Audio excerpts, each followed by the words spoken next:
მშვიდობისა BMG-ს პირდაპირ ეთერში ახლა ქალების ნარატივის დროა, რომელსაც მომდევნო არასრული 1 საათის განმავლობაში მე ჟურნალისტი ლიკა მეკუცნიშვილი გავუწყობი და საინტერესო სტუმრებთან ერთად საქმიან ამბებს გაგიზიარებთ.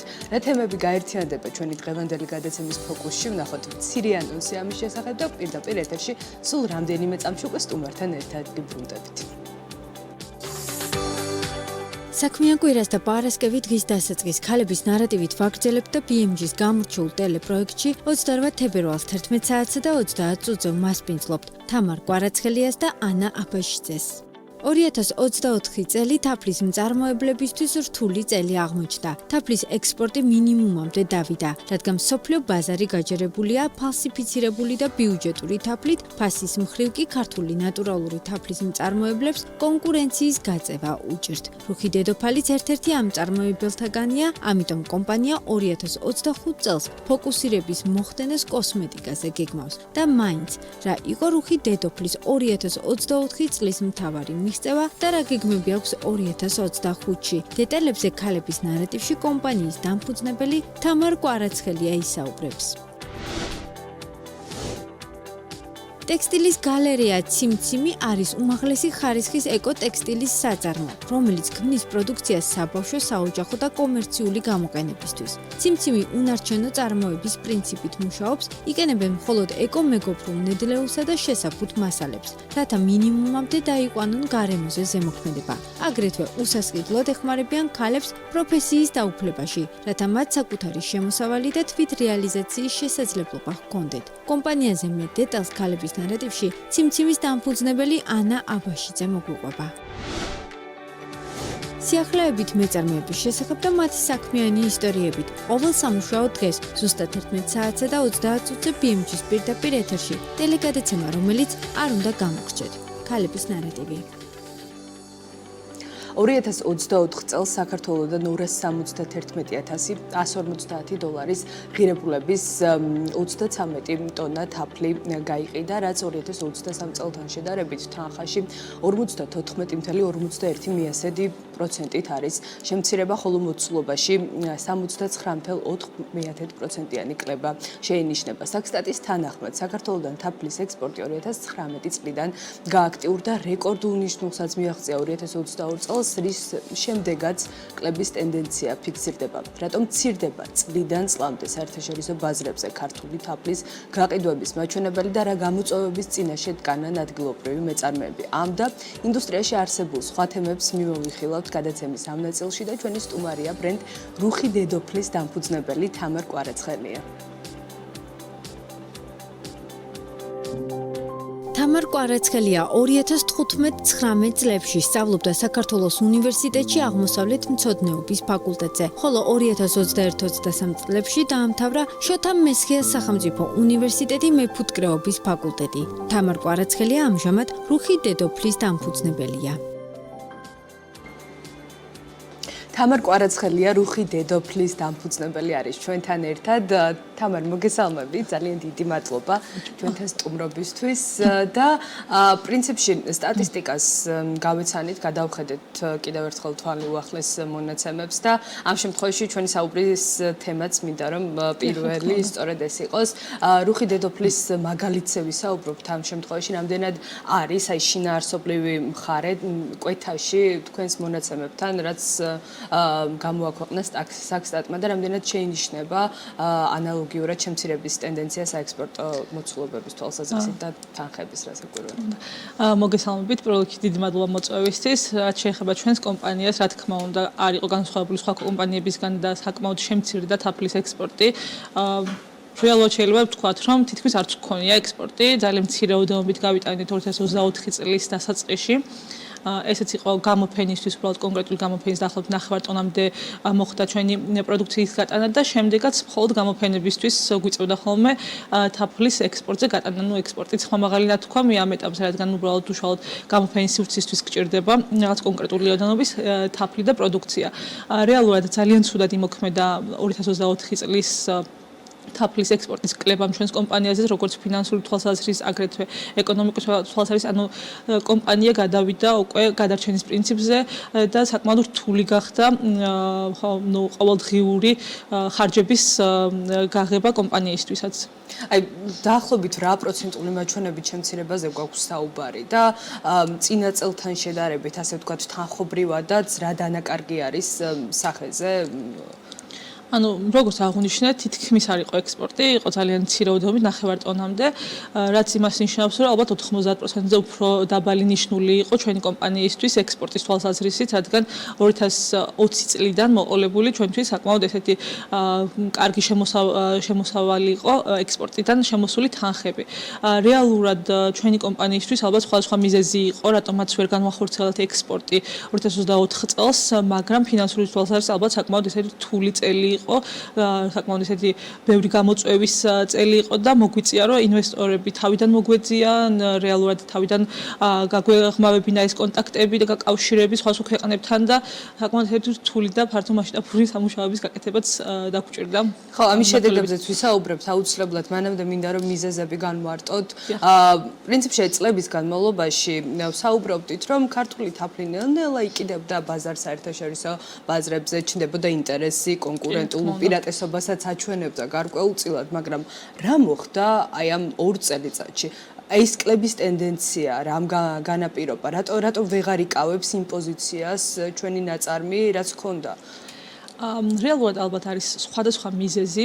პირველ რიგში, რასაც ჩვენ თვლით, რომ არის უმთავრესი მიზეზი ქართული მეწარმეების ის არის, რომ ფასის თვალსაზრისით კონკურენციას ფიზიკურად ვერ ვუწევთ სხვა დიდ ქვეყნებს, როგორიცაა ჩინეთი, ინდოეთი ან სხვა ფართო მასშტაბურად მწარმოებელი, თაფლის მწარმოებელი ქვეყნები და სამწუხაროა ის რეალობა, რომ კიდევ ალბათ ძალიან დიდი ხანი ვერ გავუწევთ კონკურენციას ფასის თვალსაზრისით მსგავს ქვეყნებს და ერთადერთი რაც გვაქვს ამ ეტაპზე არის, რომ მაღალი ხარისხის თაფლი, რაც უნდა შევინარჩუნოთ მომავალი წლებისთვისაც და ვფიქრობ, რომ ალბათ უახლოეს მომავალში უკვე ევროპის ქვეყნებიც და აღმოსავლური ქვეყნებიც მიხვდებიან იმას, რომ ფასი არ არის უბრალოდ გადამწყვეტი, რა თქმა უნდა, ბიზნესში შეიძლება ძალიან გადამწყვეტი მნიშვნელობა ჰქონდეს, მაგრამ ხარისხი ბაროდ უფრო მნიშვნელოვანი არის ვიდრე ფასის, მინიმალური ფასი, რომელსაც სხვა ქვეყნები თავაზობენ და იმედს ვიტოვებთ ყველა მეწარმე, რომ უახლოეს მომავალში ექსპორტი გაიზრდება თაფლის სექტორში. ხარისხთან მიმართებით რამდენად გვაქვს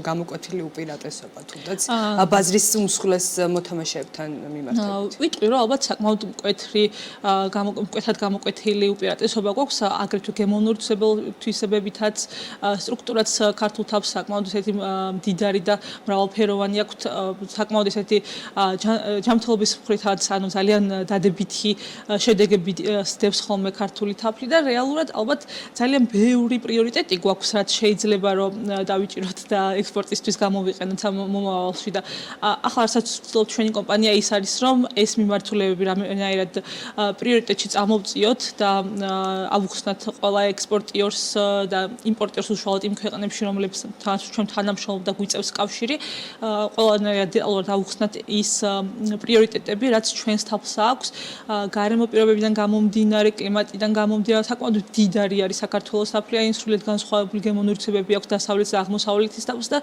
ანუ საკმაოდ ესეთი მდიდარი და მრავალფეროვანი ის შეგვიძლია შევთავაზოთ ასორტიმენტი ამ მხრივ. აი თქვენ ახსენეთ, რომ ვცდილობთ ახლა რომ რაღაცნაირად დივერსიფიკაცია მოახდინოთ, თუნდაც ბაზრების, პარტნიორების, დაინტერესოთ ახალი ინვესტორები. რა ხდება აი ამ თვალსაზრისით? რა შედეგებზე შეგვიძლია რომ ახლა ვისაუბროთ?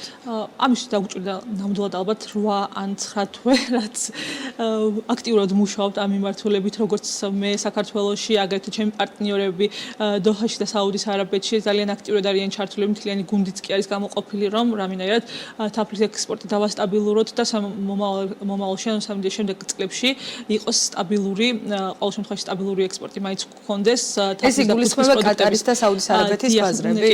მაგრამ მე უშუალოდ ლონდონშიც ვიყავი სექტემბერში და ვცდილობდი, რომ ევროპის ბაზარზეც რამენაირად მოგვეხდინა დივერსიფიკაცია ჩვენი პროდუქტი. სადაც ჯილდოც მიიღეთ? კი, ხო, ჩვენი ჯილდოც პლატინა და რეალურად ვცდილობთ რანუ აქტიურად და ახლა წელს რაც არის სიახლე ის არის რომ საუდის არაბეთთან ამ დღეებში მიმდინარეობს მოლაპარაკებები საუდის არაბეთი საკმაოდ დიდი ქვეყანა არის და თუ წარმატებით განხორციელდა ეს მოლაპარაკებები უახლოეს მომავალში ალბათ გვექნება საკმაოდ კარგი ოდენობის თაფლის ექსპორტი და კოსმეტიკის ექსპორტი რადგან უშუალოდ კოსმეტიკის კომპანიებიც არიან დაინტერესებული ფუტკრის პროდუქტების ბაზაზე დამზადებული კოსმეტიკის პროდუქციით.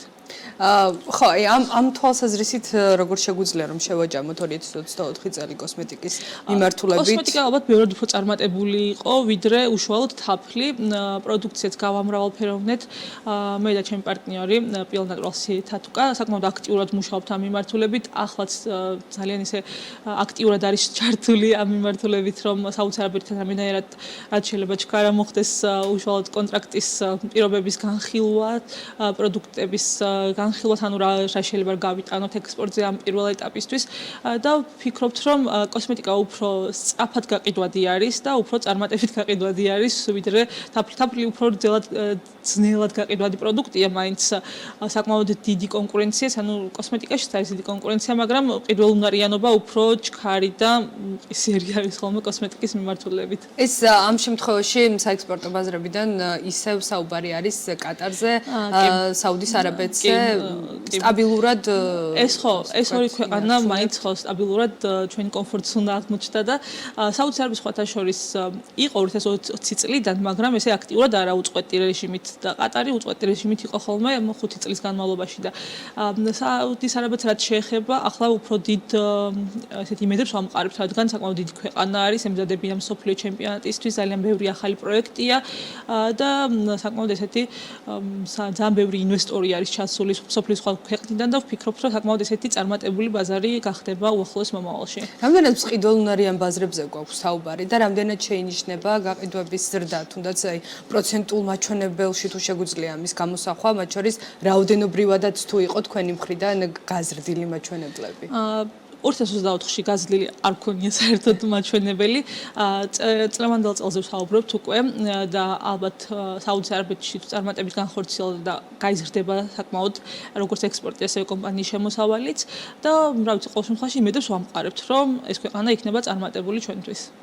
კი ბატონო. ადგილობრივ ბაზარზე რა ხდება? აქ რამდენად იკიდებს ეს მიმართულება, ფეხს რამდენად ჩნდება ინტერესი ადგილობრივი თუ საერთაშორისო ვიზიტორების მხრიდან. ადგილობრივ ბაზარს რაც შეეხება, ჩვენი ჯილდოების შემდეგ ვფიქრობ, რომ დაინტერესება უფრო არის ჩვენი კომპანიის მიმართ და გაყიდვებიც ადგილობრივ ბაზარზე ასე თუ ისე სტაბილურდება ჩვენი კომპანიის ყოველ შემთხვევაში.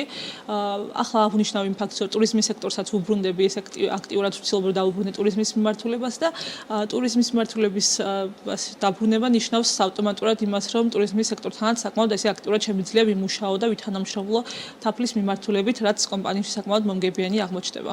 რა ნაბიჯებს უნდა ველოდოთ, თუ დაიწყო უკვე კონკრეტული თანამშრომლობები? უშუალოდ ტურიზმის სექტორთან დაიწყე უკვე თანამშრომლობა, ჩამოვიყვანეთ უკვე რამოდენიმე საკმაოდ დიდი ჯგუფები სხვადასხვა ქვეყნიდან, ერთ-ერთი ჯგუფი საუდის არაბეთიდანაც იყო, ყატარიდან, კიდევ სხვადასხვა ქვეყნებიდან იყვნენ ჩამოსულები ტურისტული ჯგუფი და უშუალოდ საფუტკრის ათვალიერება, თაფლის შესყიდვა, კოსმეტიკის და მოკლედ ესეთი თანამშრომლობთ აქტიურად ტურიზმის მიმართულებასთან. ძირითადად რა ქვეყნებზე არის საუბარი? ძირითადად მაინც ტურიზმის მიმართულებითაც აღმოსავლურ ქვეყნებზე არის ამ ეტაპზე საუბარი, მაგრამ უკვე ფართო მასშტაბებზე რო გავალთ და არაბეთის ბაზარი დომინირებს ამ შემთხვევაში. საკმაოდ დომინირებს ამ შემთხვევაში. ალბათ იმიტომ, რომ კულტურულად საკმაოდ მაღალი კულტურა აქვს თაფლის მირთმევის და რეალურად ხო რთულია რომ ევროპის ქვეყნებმა გაუწიოს ამ მიმართულებით კონკურენცია. ხო, აქვე უნდა ვისაუბროთ აუცილებლად, აი რადგან ადგილობრივ ბაზარს შევეხეთ, რა ხდება თაფლის მიმართულებითაც ადგილობრივ ბაზარზე, იმიტომ რომ მათ შორის გასულ წელს ჩვენ საუბრობდით ამ ეთერიდანაც სხვადასხვა პრობლემაზე, იყო იქ დაავადებების რისკი, დაბალი მოსავლიანობა და ასე შემდეგ და ასე შემდეგ. აი წელი როგორი შედეგებით დაიპყრო? სხვათა შორის ექსპორტის შემცირების ერთ-ერთი მიზეზი, რითიც დაიწყო, იყო ალბათ ეს დაავადებები, რომლებმაც შეამცირა აკაციის მოსავლიანობა და ამინდის პროგნოზიც იყო იმ შემთხვევაში, იმიტომ რომ აკაციის მოსავლიანობის პერიოდში დაემთხვა ძალიან ცივი გაზაფხული, რამაც ხელი შეუწყო იმას, რომ ჩვენ ვერ დავწორეთ სათანადო ოდენობის აკაციის თაფლი და საფრანგეთი ავტომატურად გადაიწყო სხვა ქვეყანაზე და როცა უკვე წინა წელს ჩვენ უკვე გქონდა აკაციის კარგი მოსავალი, რეალურად საფრანგეთი უკვე გადაწყობილი იყო სხვა ქვეყანაზე და ფასის მხრივ ჩვენ ვეღარ შევთანხმდით ამ ქვეყანასთან მოლაპარაკებები ვეღარ წავიდა ისე როგორც უნდა წასულიყო. იყო სხვა სახეობის თაფლებიც, რომლებიც ასევე იმ გემონურთებებში არ იყო, რომელიც წინა წლებში იყო, ანუ აქ არ იყო დომინანტი აკაცია, არ იყო დომინანტი წაბლი, ცაცხვი, იყო ძირითადად მინდვრის ყვავილები, რადგანაც ფუტკარს გაუჭირდა მუშაობა ცივ ამინდში, წვიმაში, რა ვიცი, თოვლიც კი იყო, როგორც მახსოვს მაისში 2023 წელს და რეალურად ეს ამ ფაქტორებით დაიწყო. და უკვე მერე შემდეგ მომავალ წელს გახდა ის ფაქტორი, რომ ფასით სხვა ქვეყანა უფრო კარგს თავაზობდა ვიდრე ჩვენ და რეალურად გადაიწყდნენ სხვა ქვეყანაზე ჩვენი ინვესტორებიც. ახლა და ჩვენთან რა ხდება? რამდენად თქვათ წარმოების თვალსაზრისით აქაც კლება შეინიშნებოდა დაახლოებით რა მაჩვენებლის და რა მაჩვენებელს გაგავარდეთ? ჩემი წინა წელს არ იყო 2024 წელს არ იყო კლება თაფლის, იყო უბრალოდ რეალურად უკვე აღარ ყავდა ინვესტორები, ვინც წაიღებდნენ იმ თავს, რომელიც დაწურული იყო საქართველოში და ხა წელს რაც არის საქართველოს ბაზარი კლიმატიდან გამომდინარე ვერასდროს ვერ გვაქვს ხოლმე ერთი და იგივე გემონურთებების ან ფერის თაფლი ყოველ წელს. ანუ ყოველთვის არის განსხვავებული, რადგან საკმაოდ მრავალფეროვანი კლიმატურ ზონაში ვართ საქართველოს და რეალურად ალბათ მე პრიორიტეტში ავგვიქვამ ამას, მაგრამ ინვესტორებისთვის ყოველთვის არის ხოლმე რა ეს დამაბკოლებელი ფაქტორი, მაინც არის ხოლმე ინვესტორებისთვის, რადგან ფიქრობენ, რომ მაინც სტრუქტურულად ერთი ფერის უნდა იყოს, ერთი გემონურთებების უნდა იყოს თაფლი, რომ ყოველ წელს შეისყიდონ და ყოველ შემთხვევაში ამიტომაც ახდენენ ხოლმე ჰომოგენიზაციას თაფლის, რომ მუდამ ერთი გემონურთებებზე იყოს მომხმარებლისთვის თაფლი. აი, როდესაც საუბარი არის საექსპორტო მოცულობების და რა ასე ვთქვათ, თანხმობრივი მაჩვენებლების შემცირებაზე. რამდენად აქვს ადგილობრივ ბაზარს იმის რესურსი, რომ ეს გეპი, რაც ჩნდება მეწარმისთვის ამოავსოს და რეალიზაციის შესაძლებლობა მისცეს?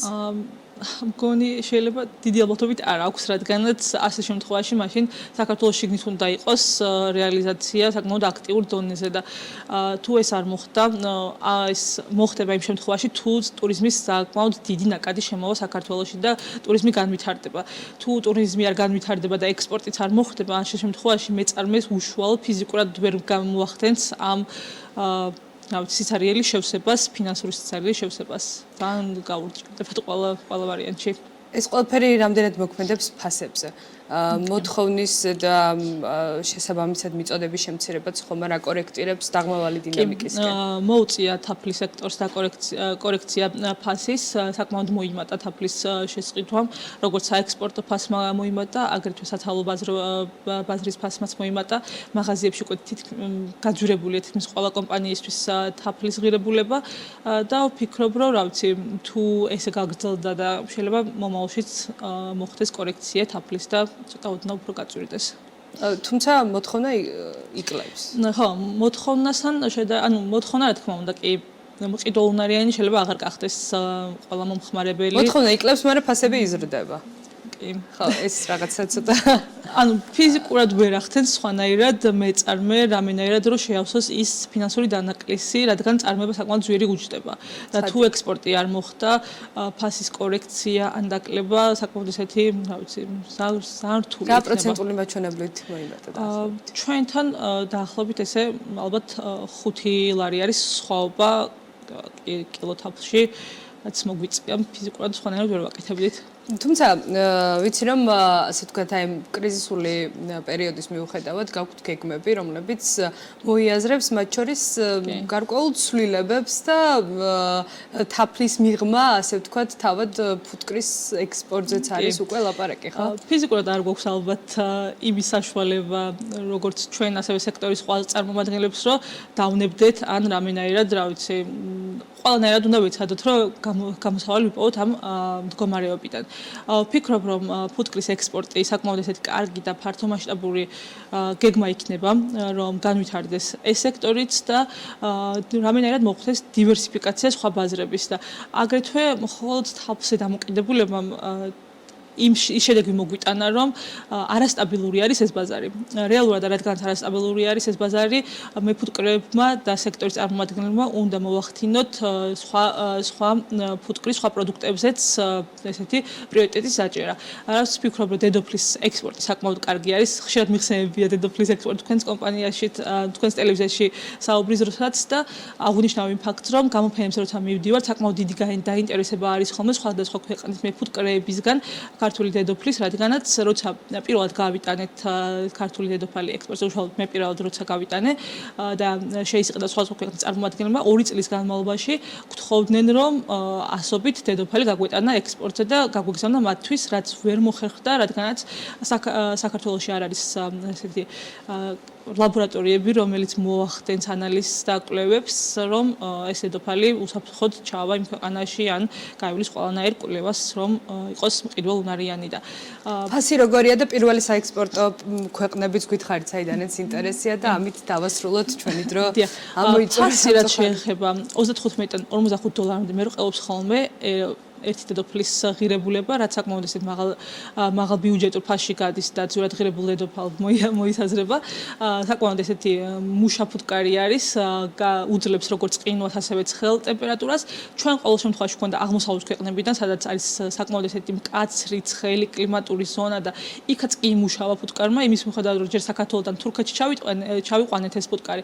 თურქეთიდან უშუალოდ იქით გადაიყვანეს, ანუ დაახლოებით ალბათ 7 დღე 8 დღე იყო გზაში და შემდეგაც კი იყო რაღაცა კარგ მდგომარეობაში და მოახდინა სხვა ახალი თაობების გამოყვანა და რეალურად თუ ესეთ კარგ შედეგს დებს ქართული დედოფალი, აქვს ძალიან დიდი პოტენციალი და ვიმედოვნოთ, რომ მოვალშიც ესე იგი მეგრელ ფუტკარს აქვს საერთაშორისო ასპარეზზე ძალიან დიდი აღიარებები კი აღიარება და ძალიან სასიხარულო. ძალიან ბევრი ჯილდოც აქვს შესაძლოა მიღებული კავკასიურ რუხ დედოფალს, საკმაოდ ძალიან ბევრი ჯილდო აქვს მიღებული, როგორც პლატინა, ოქრო, ამერიკიდანაც იყვნენ მეცნიერები ჩამოსული და დაასკვნეს, რომ ბევრად უფრო კარგად მუშაობს და ნაყოფიერი მუშაობა აქვს ვიდრე სხვა ქვეყნის დედოფალს.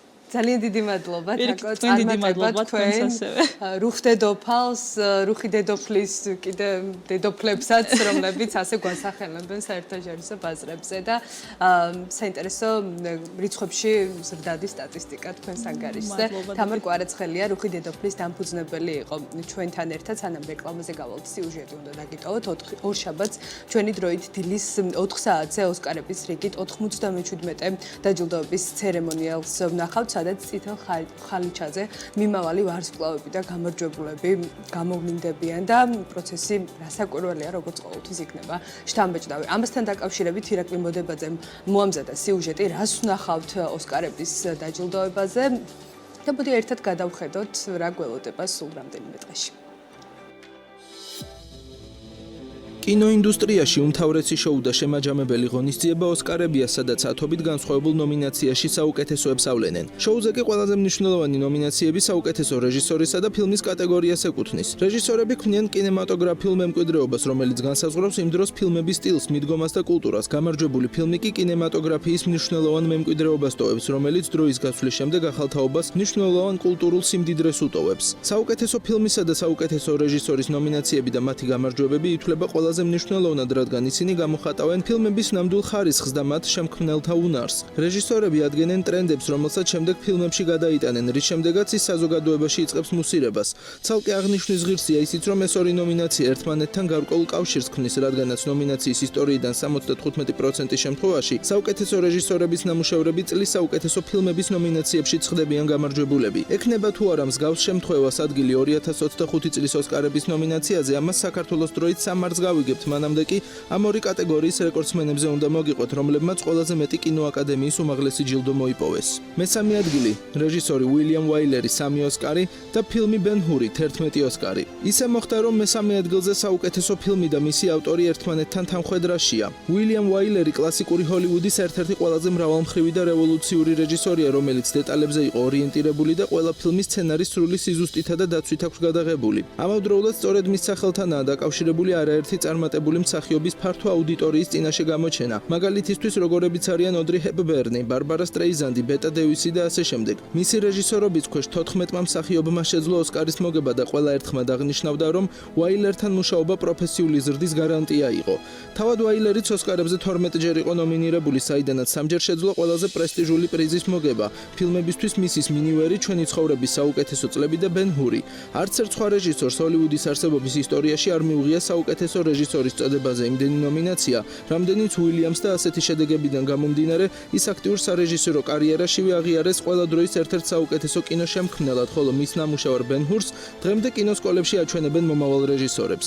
რაც შეეხება თავად ფილმს, ბენ ჰური არის ამბავი ებრაელ პრინცზე, რომელსაც რომაელი მეგობარი უღალატებს და გაწირავს მონობისთვის, თუმცა დროის გასვლისა და თავისუფლების მოპოვების შემდეგ ის შურისძიებისთვის ემზადება. ასეთი შინაარსის ფილმს 9 თვის განმავლობაში იღებდნენ, კვირაში 6 დღე და დღეღამეში 14 საათი, რაც მსახიობებისთვის საკმაოდ სტრესული აღმოჩნდა. ფილმი 1959 წელს გამოვიდა და იმ პერიოდში უდიდესი 15 მილიონიანი ბიუჯეტი ჰქონდა, რაც ძირითადად 200-ზე მეტი მსახიობისთვის ტანსაცმელების შეკერვაში, მაკიაჟსა და სპეციალური ეფექტების შექმნისთვის დაიხარჯა. თავად რეჟისორმა ვაილერმა კი $350,000 მიიღო ჰონორარის სახით, რაც იმ დროისთვის ასევე უდიდესი შემოსავალი იყო აღნიშნულ პოზიციაზე მომუშავე ადამიანისთვის. მთლიანობაში ფილმი გამოვიდა უდიდესი ეპოპეა. იმ დროისთვის მანამდე არნახული ბლოკბასტერი, რამაც საზოგადოებაში უდიდესი კულტურული რეზონანსი გამოიწვია და შედეგად მან 12-დან 11 ოსკარი მოიპოვა, რაც დღემდე სარეკორდო ნიშნულია. მეორე ადგილი რეჟისორი ფრენკ კაპრა 3 ოსკარი, ფილმი ტიტანიკი 11 ოსკარი. კაპრას სარეჟისორო სტილი დიდწილად ეყრდნობოდა იმპროვიზაციას, იგი გამოირჩეოდა გადასაღებ მოედანზე ეგრეთ წოდებული ოსტატური სცენებით, როცა ვრცელ სცენებს ერთ დუბლში იღებდა. ზოგიერთი ექსპერტის აზრით კაპრამ გამოიყენა დიდი შეუმჩნეველი ოსტატობა რეჟისორობისას და ხშირად ცუდი რეჟისურით მაყურებლების ყურადღებას ლამაზი ტექნიკური ხრიკებით ფანტავდა. მისი ფილმები განსაკუთრებით გამოყოფდა ადამიანებს, რომლებიც ერთ-ერთ პატიოსან მხარეს იბრძვიან, რომ გაუმკლავდნენ რთულ სოციალურ-ეკონომიკურ პრობლემებს. ნამუშევრები იდეალისტურად ასახავდნენ კარგი ადამიანის იდეას, რომელიც საზოგადოების კეთილდღეობას აძლიერებდა. კაპრა ხშირად გადმოსცემდა იდეას, რომ ინდივიდუალური გმირობის ფასეულობა გადის არა ცალკეულ წარმატებებზე, არამედ საზოგადოების კეთილდღეობაზე. ხელოვანი იყო ოსტატი იმ გადმოსაცემი კომედიური ელემენტების და დრამატული სცენების შერწყმისა, რომლებიც ქმნიდა ავთენტურ ემოციურ ეფექტებს. ფრენკის ფილმები დიდ ემოციურ გავლენას ახდენს მაყურებლებზე და მისი ნამუშევრები უყვართ არა მხოლოდ ცალკეულ ეპოქაში, არამედ დღემდე. მიუხედავად იმისა, რომ მისი ფილმები შექმნილი იყო დიდი დეპრესიისა და მეორე მსოფლიო ომის ეპოქაში, კაპრას შემოქმედება დღემდე ხელს უწყობს ადამიანებს იმის გაგებაში, რომ კინოს ძალა არა მხოლოდ სოციალური თუ კულტურული სახის გამოვლენაა, არამედ ადამიანური მენტალობის და სამართლიანობის განხილვაც. რაც შეეხება ჯეიმს კამერონის დიდოსტატურ ტიტანიკს, ეს ადამიანი უცხო არ არის მსხვილ ბიუჯეტიანი ფილმებისთვის, მაგრამ მისი გადაჭარბებული სტანდარტებითაც კი 1997 წლის დადგმული კადრების ზომა გასაოცარია. ინფლაციის მიხედვით ტიტანიკის კომპლექტი დაჯდა $30 მილიონი, რომლის უმეტესი ნაწილი დაიხარჯა განწირული გემის 90%-იანი მასშტაბის მოდელის დამზადებაზე, რომელიც მოთავსებული იყო 17 მილიონი გალონის აუზში, რომლის ღირებულებაც $40 მილიონ აღწევდა. საბოლოო ჯამში ფილმის ბიუჯეტმა, ანუ $200 მილიონმა იმაზე მეტი შეადგინა, ვიდრე რეალური გემის ფასი იყო. ფილმი 11 წელი ინარჩუნებდა ყველა დროის ყველაზე მაღალშემოსავლიანი კინოს რეიტინგს, სანამ ისევ კამერონის ავატარის ორივე ნაწილი და შურისმაძიებლები არ გადააჭარბებდნენ. ფილმმა რეკორდი გაიმეორა და 11 ოსკარი მოიგო, თუმცა რომ არა გლორია სტიუარტის მარცხი კიმ ბესენჯერთან, მე-12 ოსკარის მოგებაც წარმოუდგენელი სულაც არ ჩანდა. სცენა, რომელიც ტიტანიკის მოტივტივე კარზე მიმდინარეობს, ფანებისთვის დღემდე ფავორიტად რჩება და ფილმის ფინალის შესახებ დებატები ისევ არ წყდება. ერთ-ერთი მთავარი განხილვის თემა ლეონარდო დიკაპრიოს პერსონაჟის ჯეკის გადარჩენას ეხება და ფანები თვლიან, რომ როუზის მოტივტივე კარზე ისიც რომ ასულიყო, აუცილებლად გადარჩებოდა. აღნიშნული კარი, რომელმაც კეით უინსლეტის პერსონაჟის სიკვდილისგან იხსნა, გასულ წელს სხვათა შორის ჰოლივუდის აუქციონზე $718,000 გაიყიდა. პირველი ადგილი რეჟისორი ჯონ ფორდი 4 ოსკარი, ხოლო ფილმი ბეჭდების მბრძანებელი მეფის დაბრუნება 11 ოსკარი. ჯონ ფორდი ვესტერნის ჟანრის ერთ-ერთი ყველაზე მნიშვნელოვანი წარმომადგენელია, რომელმაც კარიერაში 140 ფილმის გადაღება მოასწრო, მათ შორის ნაწილი მუნჯის. მისი ფილმები ხშირად ასახავდა ფართო კადრებს და ლოკაციებს, რომლებშიც მსახიობებს უკიდეგანო კლდოვანი და მკაცრი ბუნებრივი რელიეფის წინააღმდეგ უწევდათ თამაში. მის სახელს უკავშირდება ისეთი დიდებული მსახიობების ფართო ასპარეზზე წარმოჩენა, როგორებიც ჯეიმს სტიუარტი, ჯონ უეინი და ჰენრი ფონდა არიან. 6 დეკადიანი კარიერის მანძილზე ფორდი გახდა ახალი თაობის ჰოლივუდის რეჟისორებისთვის ნამდვილი ინსპირაციის წყარო. ყველა ამერიკელი რეჟისორისგან განსხვავებით, ფორდს ჰქონდა ყველაზე ნათელი ხედვა და თანმიმდევრული ვიზუალური სტილი. მისი იდეები და გმირები, ისევე როგორც ბევრი რამ, ამერიკული მოტყუებით მარტივია. მისი გმირები მარტოხელები იყვნენ, ჩამოყალიბებული საზოგადოებისთვის აუთსაიდერები, რომლებიც ძირითადად მოქმედებით საუბრობდნენ და არა სიტყვებით. ზემოთ ნახსენები რეჟისორებისგან განსხვავებით, ფორდი მსახიობებს გადასაღებ მოედანზე ცუდად ექცეოდა და ხშირად ვერბალურ შეურაცხყოფასაც აყენებდა, თუმცა საბოლოო ჯამში პროდუქტი იდეალური გამოდიოდა. ის 5ჯერ იყო წლის საუკეთესო რეჟისორის წოდებაზე ნომინირებული და გამარჯვება 4ჯერ მოახერხა. მის ფილმებში ნათამაშები როლებიდან ჯამში 5 მსახიობმა შეძლო ოსკარის მოპოვება. მთლიანობაში ჯონის ფილმები ოსკარზე 75ჯერ იყო ნომინირებული, ხოლო გამარჯვება 22ჯერ მოახერხა, რაც უნიკალური შედეგია მთლიანად ჰოლივუდის კინოისტორიაში. 1973 წელს კი პრეზიდენტმა ნიქსონმა თავისუფლების საპრეზიდენტო მედლითაც კი დააჯილდოვა. უკანასკნელი ფილმი, რომელმაც 11 ოსკარი მოიპოვა, პიტერ ჯექსონის ფენტეზი შედევრი „ბეჭდების მბრძანებელია“, რომლის მესამე ნაწილი მეფის დაბრუნება ჟანრის ისტორიაში უდიდეს ნამუშევრად ითვლება. დღემდე კამათის საგანია ფილმის ოპერატორული ნამუშევარი, რომან მოხვდა ოსკარის ნომინანტებს შორის, რადგან მაღალი იყო იმის ალბათობა, რომ სარეკორდო 12 ოსკარი მოეგოთ. აღსანიშნავია, რომ ვარსკვლავური ომების შემდეგ ეს არის მეორე ტრილოგია, რომლის სამივე ფილმმა საუკეთესო სპეცეფექტებისთვის ოსკარის მოგება მოახერხა. კინოთეატრებში გამოსვლისთანავე ფილმმა 61 მილიონი ბილეთი გაყიდა, მისი შექმნა 94 მილიონი დოლარი დაჯდა, ხოლო შემოსავალმა მილიარდს გადააჭარბა. აღსანიშნავია, რომ დღემდე ბეჭდების მბრძანებლის ტრილოგია არის ერთადერთი, რომლის ყოველი მომდევნო ფილმი წინას აღემატებოდა შემოსავლების თვალსაზრისით და ამ მხრივ მისი მწარმოებლის New Line Cinemas რეკორდიც კი მოიხსნა, რომელიც მანამდე ვარსკვლავური ომების ტრილოგიას ეკავა. სხვათა შორის დიდი იშვიათობაა ის ფაქტიც, რომ მეფის დაბრუნებამ 2003-ში საუკეთესო ფილმის ოსკარის მოგება მოახერხა, თუმცა ეროვნული კინოს ბორდის წევრებმა ის წლის 10 გამორჩეულ ფილმს შორის არ შეიყვანეს. ამის მიუხედავად ფენტეზი ჟანრში ბეჭდების მბრძანებელი ფლაგმან პროექტად ითვლება და მის ნაკვალევზე კიდევ არაერთი ისტორიული ტიპის ფენტეზი ფილმი შეიქმნა.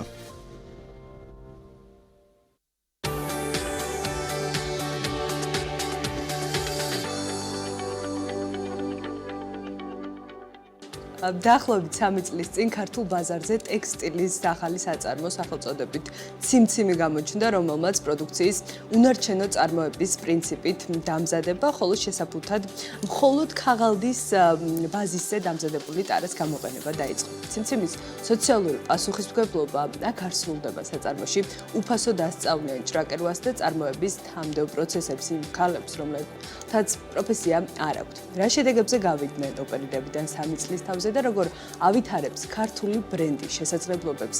თემაზე მის დამფუძნებელთან ანა აბაშიძესთან ერთად განვაგრძობთ საუბარს.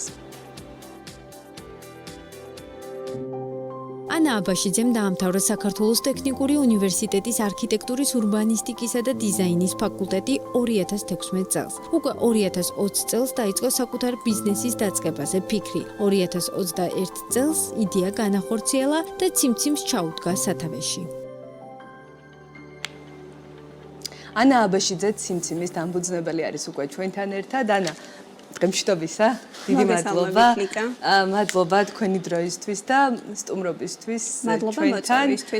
კიდევ ერთხელ, იმიტომ რომ რამდენიმე წლის წინ იყავით, მახსოვს, როდესაც ჯერ კიდევ ფეხს იდგამდა ციმციმი და ყვებოდით შექმნის და ასე ვთქვათ, იდეის როგორ გაჩნდა ეს ყველაფერი ამის შესახებ, მაგრამ დღეს მინდა რომ უკვე ვისაუბროთ ამ 3 წლიან პერიოდზე და შევაჯამოთ ეს ყველაფერი რიცხვებშიც, შედეგებშიც, როგორი იყო ციმციმისთვის განვითარების ეტაპები და დღეს უკვე რა ღირებულებები შექმნა ბრენდმა, რაც არის თვალსაჩინო ჩვენთვის და თქვენი მომხმარებლებისთვის. მოგესალმებით ლიკა კიდევ ერთხელ, მადლობა მოწვევისთვის, მივესალმებით ჩვენს მაყურებელსაც. ესე იგი, მეოთხე წელია უკვე ვოპერირებთ ბაზარზე. თავიდან ეს ყველაფერი დაიწყო ჩემი გოგონას დაბადებით, როცა აღმოვაჩინე, რომ ერთის მხრივ მჭირდებოდა მისთვის ხარისხიანი და ეკოპროდუქცია. და მეორეს მხრივ, როგორც აქტიურ ადამიანს არ შემეძლო ესე ვთქვათ, უსამსახუროდ ყოფნა და ძალიან რთული აღმოჩნდა ჩემთვის ისეთი სამსახურის პოვნა, სადაც დროს დავაბალანსებდი ბავშვის გაზრდას და საქმიანობას შორის. ეკოტექსტილის საწარმო თავიდან გავხსენით სახლში. ჩართული ვიყავით მხოლოდ ოჯახის წევრები და ნელ-ნელა გადავედით ფიზიკურ სივრცეში, მას შემდეგ რაც პანდემია დასრულდა. ამ ეტაპზე გვყავს 6 დასაქმებული თანამშრომელი.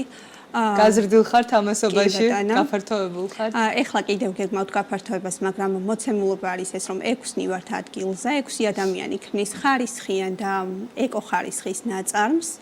ყველაზე ძირითადი, რაც ამ პერიოდის განმავლობაში ვთვლი, რომ გავაკეთეთ, არის ის სოციალური პასუხისმგებლობის კუთხით ჩატარებული აქტივობები, რაც უკვე აღნიშნეთ და მადლობა ამისთვისაც. ძალიან აქტიურად ვზრუნავთ გარემოზე. გარდა იმისა, რომ ვცდილობთ ჩვენი წარმოებით არ შევუშალოთ, ესე ვთქვათ, უბრალოდ ხელი არ შევუწყოთ გარემოზე მავნე ზემოქმედებას. გარდა ამისა, ესე იგი ვეხმარებით ქალბატონებსაც, როგორც უკვე თავადაც აღნიშნეთ, დასაქმებაში, პროფესიის ათვისებაში, წარმოების თანამდებობი პროცესების შესწავლაში და რამდენიმე მათგანმა უკვე საკუთარი საწარმოც შექმნა და ჯერ მცირე ზომის, მაგრამ ვთვლი, რომ ჩვენი უდიდესი მიღწევაა და გამეხარდება თუ ბევრი ბიზნესი მოგვბაძავს ამაში. თან ზრდით კონკურენციას ბაზარზე, ესე იგი, არც ამის არ გეშინიათ. ჯანსაღი კონკურენცია ყოველთვის მისასალმებელია, კი ბატონო. ბრენდის განვითარების ერთ-ერთი მნიშვნელოვანი წინაპირობაც ამასობაში. შედეგები რიცხვებში, რაოდენობრივი მაჩვენებლები, პროდუქციის ასორტიმენტი, მრავალფეროვნება, აი ეს ყველაფერი დღეს რა შედეგებზე არის გასული?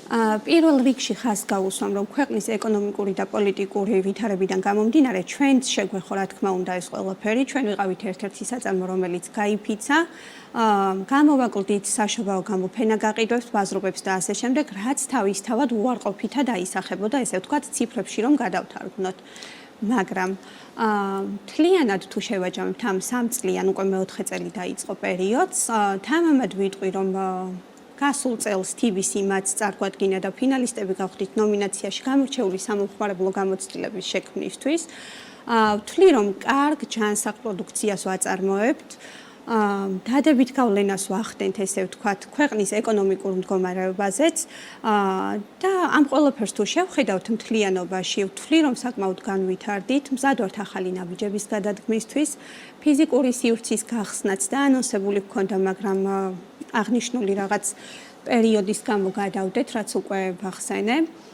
ეხლა ამ ეტაპზე ვგეგმავთ ახალი ხაზის გამოშვება საღამურების, რომელიც დიდი ხანია უკვე გეგმაშია და მოლაპარაკებები მიმდინარეობდა ამ დრომდე, რომ თურქეთიდან მოგეხსენებათ, თურქეთია იმპორტიორი ქსოვილების, თურქეთიდან რომ შემოვიტანოთ ეს ასევე ეკომეგობრული ხაზის ქსოვილი, რითაც დამზადდება შემდეგ პროდუქცია. როდის იგეგმება ამ ხაზის ჩაშვება, რამდენად არის უკვე მზადყოფნა საწარმოს მხრიდანაც, რომ უკვე ამ ხაზის ამუშავებასაც შეუდგეს სათავე?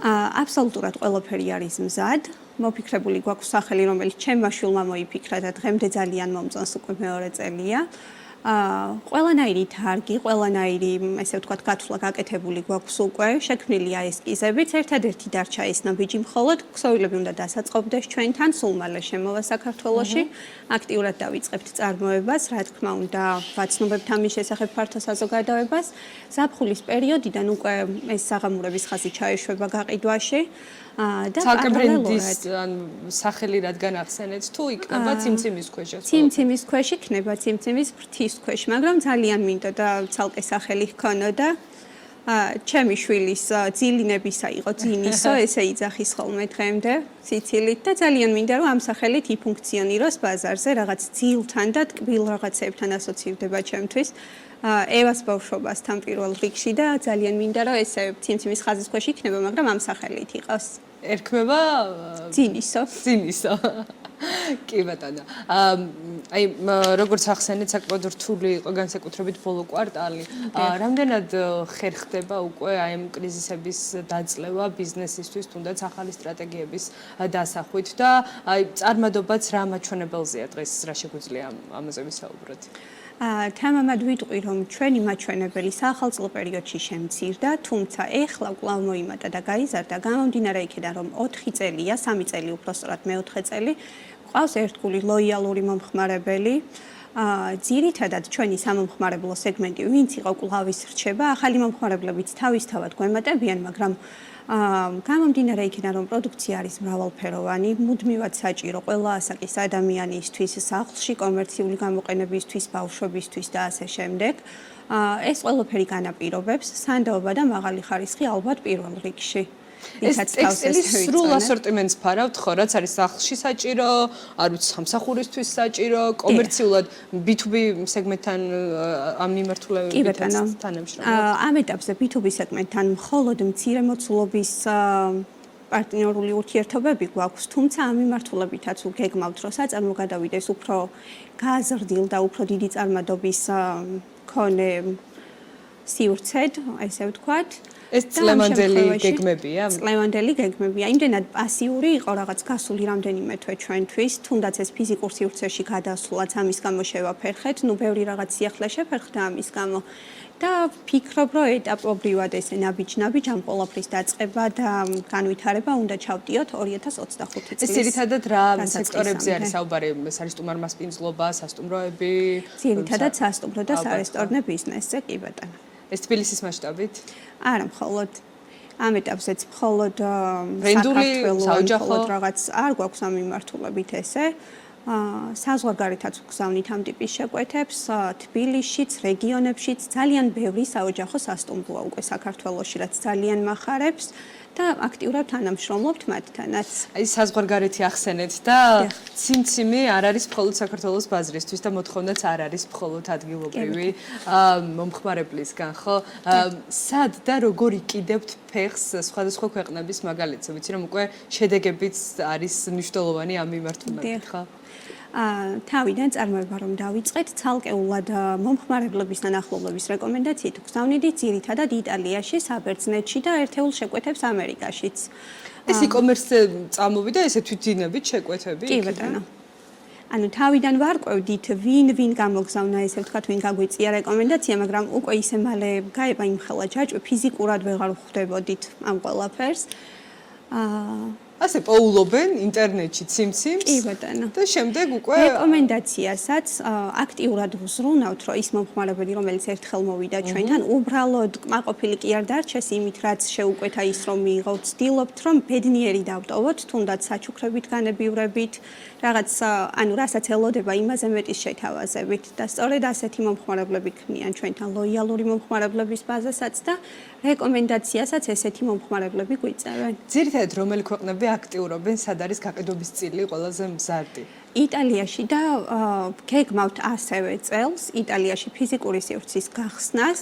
ოჰო, სად იქნება ხა ეს ყველაფერი უნდა მოგვიყვეთ, ვიცი რომ ჯერჯერობით არის მოლაპარაკებების ეტაპი და რაღაც დეტალების გათქმა, ასე ხმამაღლა არ შეგიძლიათ, მაგრამ რისი გამჟღავნების შესაძლებლობა გვაქვს, ჩვენი ეთერი შეგვიძლია რომ ამისთვის გამოვიყენოთ, სად, რა ფორმატში იქნება, რა რაოდენობაზე თუ შეგვიძლია საუბარი ან ასორტიმენტზე მაინც. რაც იქნება მოგახსენებთ, იტალიაში ნეაპოლში გვინდა პირველი ფიზიკური სივრცის გახსნა. ნუ რუსთავიდან პირდაპირ იტალიაში ცოტა შესაძლოა შორ პერსპექტივა ჩანდეს, მაგრამ უკვე გვაქვს ამაზე მოლაპარაკებები. აქ იქნება ძირითადად საოჯახო გამოყენების ტექსტილი, გამომდინარე იქიდან, რომ იტალია ერთ-ერთი ქვეყანა, სადაც ყველაზე მეტი ქართველია რიცხობრივად, ესე ვთქვათ, სამუშაოდ წასული. ჩვენ ძვირფასი ემიგრანტებისთვის ძალიან ხშირად უკვეთავენ ერთმანეთისთვის, ოჯახებისთვის და ასე შემდეგ სასაჩუქრად და გვინდა არსებობდეს ფიზიკური სივრცე, სადაც შეძლებენ ადგილზე მისვლას და არჩევას. იქნება ეს თეთრეული სუფრები, რაღაც დეკორატიული ნივთები თუ ასე შემდეგ. ანუ ყველაფერი, რაც იწარმოება საქართველოში და საქართველოს ბაზარზე რეალიზდება, შეზღუდვა არ ეხება აბსოლუტურად არც ერთ ჩვენს ნაწარმს, ყველაფრის გატანა შეგვიძლია ექსპორტზე. და აბსოლუტურად ყველაფერს შევთავაზებთ. ერთადერთი, რაც არის განკუთვნილი სასტუმრო და სარესტორნე ბიზნესისთვის, ეს ყველაფერი შევა შედარებით მცირე მოცულობით. ძირითადი დატვირთვა იქნება საბავშვო და საოჯახო ტექსტილზე. ეს პარტნიორები მოძიებულია და თანაინვესტირებით მოხდება თუ იქნება სრულად თქვენი სახსრებით? სრულად ჩვენით, ერთადერთი ჩვენ გვჭირდებოდა სანდო კავშირები, ესე ვთქვათ, ვინ შეძლებს რომ თუნდაც მიწოდების ხარისხით, ჩვენი ხარისხი, სანდოობა და რეპუტაცია ამაღლოს და არა პირიქით. და გეგმები რა არის ადგილობრივ ბაზარზე, ესეც დაგვიტოვოთ. პირველი ფიზიკური მაღაზია, ესე იგი უკვე დავაანონსოთ, რომ გაიხსნება თქვენი არა საქართველოში, არამედ იტალიაში. საქართველოშიც აუცილებლად გაიხსნება, ამ მიმართულებითაც მუშაობთ. ჯერ რატომღაც რუსთავში გვერდშია გახსნა და ერთი ფიზიკური სივრცე გვაქვს რუსთავში, თუმცა თბილისის დიდ მოლებთანაც მიმდინარეობს მოლაპარაკება და აუცილებლად გვიხილავთ სულ მალე თბილისშიც ფიზიკურ სივრცეში. წარმატება თქვენ. მადლობა. არ ვიცი, ძალიან ბევრი ქვეყნის დაფარვა, იმიტომ რომ ხართ უკვე ფართო არეალზე გასულები და შესაბამისად გისურვებთ, რომ კიდევ და კიდევ მეტად აითვისოთ ის პოტენციალი, რაც აქვთ ამ ბაზრებს და რა სარგებლის მოტანა შეუძლია ბრენდისთვის და ბიზნესისთვის. მადლობა ანა აბეშიძე, ციმციმის დამფუძნებელი იყო ჩვენი დღევანდელი გადაცემის სტუმარი, ამით ქალების ნარატივი დასრულებულია. მადლობა რომ იყავით ჩვენთან ერთად. ბედნიერ უქმეებს გისურვებთ. ორშაბათს უკვე მარიამ იზორია გაუწყება გადაცემას დროებით.